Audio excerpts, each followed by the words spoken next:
This is Louise for MMA Crazy, and I'm here with Derek Anderson, who takes on Michael Page at Bellator 179 in London in May. Now, tell me, when did you first find out that you're going to be facing Michael Page?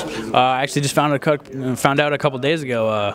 They called me up, asked me if I wanted to fight, flew me out here yesterday. Nice. Yeah. And how are you finding it here so far?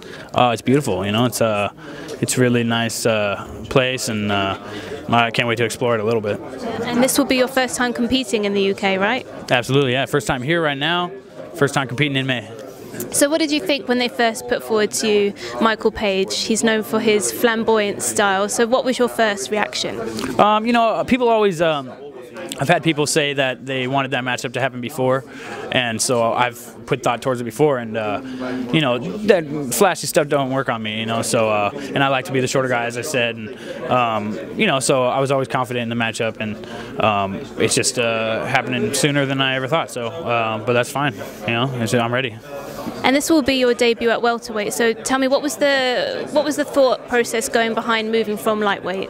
Well, you know, I always kind of want to move to welterweight, you know, and you know, lost my last fight at lightweight, and it probably took me down a little bit at in the rankings, and this would be a good one to jump me up in the rankings at you know, either weight class really, but you know, they're gonna Bellator's gonna take care of me on this one. It's out here in London. That's exciting. You know, the opponent I'm excited about as well. So it's all coming together. And will welterweight be somewhere that you'll make your home from now on?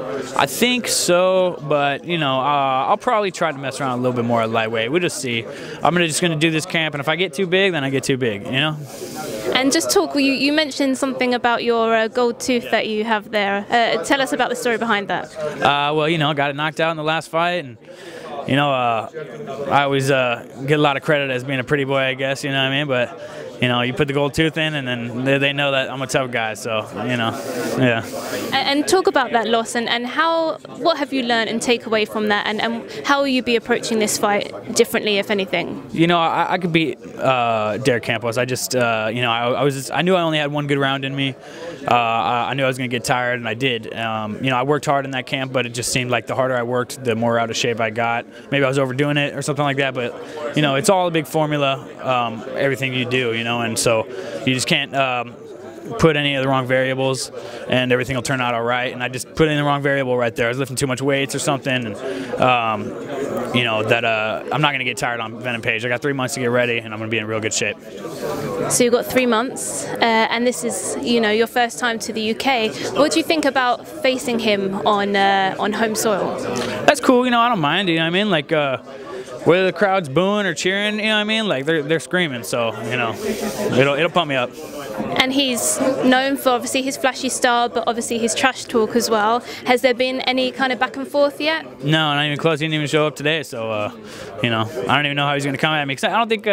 I don't know. Who knows if he's going to try to trash talk or not, you know what I mean? But no, we'll see. And does that affect you at all going into a fight? You know, I haven't experienced too much of that, really. I would like to not like an opponent because I just have a lot of fun in the cage, and you know, I take my time a lot, you know what I mean? And I don't try to kill as much as I should anymore these days, and if I didn't like somebody, that'd probably change. So how important would this win be, you know, to get a win over someone like Michael Page in London in your kind of welterweight debut and going forward for you in Bellator? I mean, I don't know how crucial it is, but it feels crucial, you know what I mean? Like, because this is my life, this is what I do. I got to make my money, I got to be successful. If not, then I'm going to get the hell out because I'm getting my head beat in, I'm getting my teeth knocked out. You know, what the hell I want to do that for if I'm not going to be winning, you know? So how do you predict getting that win then in May? I'm just going to work hard. You know, it's not about the fight, it's all about the camp, you know what I mean? So, you know, I mean, you got to have your head right for the fight too. And, you know, that's one thing about me is I'm a good fighter, and I always got my head right for the fight. Even if it's not quite right, you know what I mean? It'll be just fine, and I'll make it through, you know what I mean? So this 3 months, I just got to make sure I'm working my ass off and bring it to him in May. Thank you. Thank you. Thanks for talking to us. Thanks.